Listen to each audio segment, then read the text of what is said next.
Hey, what's going on, guys? Your boys in Stamon and Visa, Tan Tigers 1, the Bengal Dragon. Make sure to hit that like button, subscribe button, follow me on Twitter, Tan Tigers 1, Twitter and Stamon, Instagram as well, and hit that bell notification button.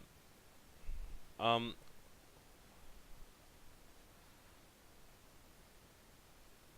okay, this is your preview. Sorry about that. This is your preview for the Bangladesh versus Zimbabwe ODI series that's gonna start, I believe, on the 21st, which technically is tomorrow, 4 a.m. All right. Listen. Bangladesh, after coming off a, you would say disappointing, but still overall rather successful Asia Cup campaign, against a Zimbabwe team that has not managed to qualify for the ICC World Cup 2019. They lost to UAE, I believe, by 3 runs or whatnot.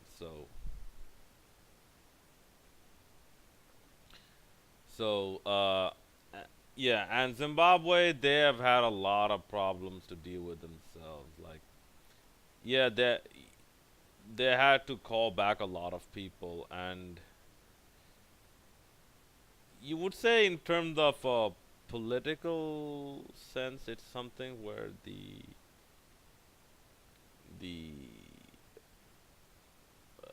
exodus of skilled people did not work, regardless the color of their skin or whatnot. It's been shown in cricket as well because they brought back Brendan Taylor, they brought back Kyle Jarvis.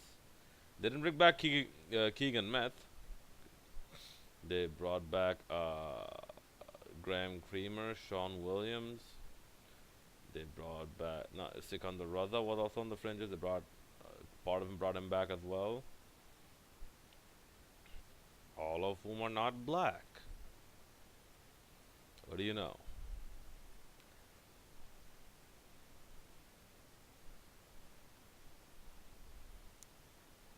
Well, still Hamilton Masakadza is still like in form. It looks like because I believe he scored a century in the warm up match, and Elton Chikambura scored like 49.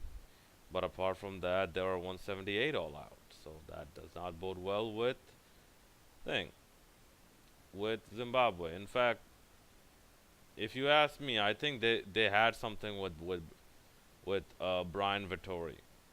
Zimbabwe did. I think Zimbabwe really had something with Brian Vittori.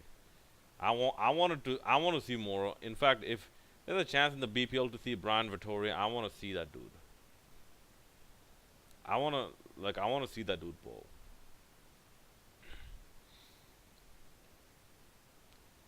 Okay. But apart from that, there is actually nothing else to actually say in terms of why Bangladesh should not win this series 3-0.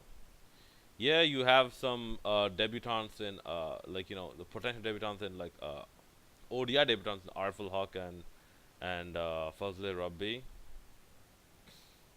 Um, and Yeah, Fazle Rabbi, it's a bit of a late call up, so we'll see where this goes with him. But overall, yeah, the Shakib Tamim absence. I would have said experiment with Mominul Haq a bit more. Try with Mominul Haq a bit more. Shamu Sharkar, yeah, I'll leave him out for the moment. But it's not like Mominul Haq is a spring chicken. No, sorry. It's not a Mominul Haq is not a spring chicken. It's not like he's like super young. And if you're gonna prepare for the 2019 World Cup, you might as well have some people with at least a little bit of experience instead of someone who has no experience at all. So that's where I stand with the selection of the 15 that was made. In terms of Shamo Sarkar, well, it was good to see that he's getting back in some form and whatnot, and it was good to see an approach by the BCB to actually, what do you know, hire a psychologist to, or even like doesn't matter where the psychologist is from. This was from Bangladesh. Doesn't matter where the psychologist is from. If the outcome is good, if the outcome is desirable, then uh whatever was done worked. So wash, rinse, repeat, a working formula. So they had sessions with psychologist, I believe. I believe he was like a sports psychologist or something. And we got feedback from people like Nazmullah saying Shanto and whatnot. So let's see if he's in the squad, and like let's see if he can deliver. Especially after the first two matches, I'm expecting to see many more newcomers, especially like Abu Haider Rani and whatnot. Abu Haider Rani is still a new guy. It's not. Look, Bangladesh. There's a point of strengthening the pipelines, but you don't have to go from zero to creating a second 11 team, or a second and a third 11 team, you know, in one jump. That's not how it works. In fact, if you do that, it'll lead to chaos. If you bring too many changes, it'll lead to chaos. Let's just hope that doesn't happen. Although the selectors have been a bit too conservative for my liking. I would have to say that. Like one point they're saying maybe we'll not put too many changes. One point they're saying yeah we're gonna put a good amount of changes and whatnot. One point they're saying no, we're not gonna put any changes at all. Maybe at best there's only maybe one change. So that's it for Bangladesh. Let's see what 11 plays tomorrow, and let's see what the outcome is. As for Zimbabwe, I really have nothing to say because they have fallen so behind. They really, my opinion, they have to build themselves up by playing against Afghanistan, playing against Ireland, playing against Scotland. They have to build themselves up.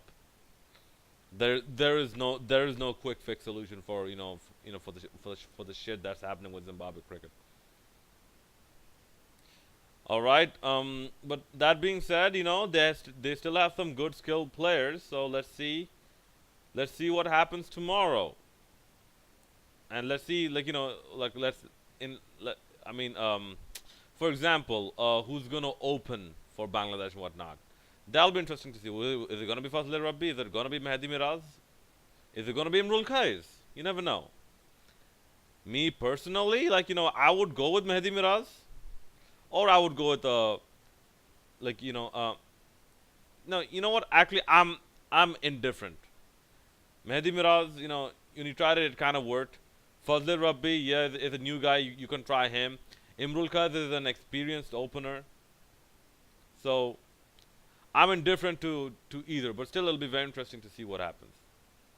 All right, that's about it. Leave your comments in the comment section below, and who your playing 11 is gonna be, and what do you think the outcome of this entire series should be, and who do you think should have been picked, and who do you think should have been left out in the Bangladesh squad? It's your boy, the Entertainment and Visa, the Bengal Dragon signing out. Make sure to hit that like and subscribe button.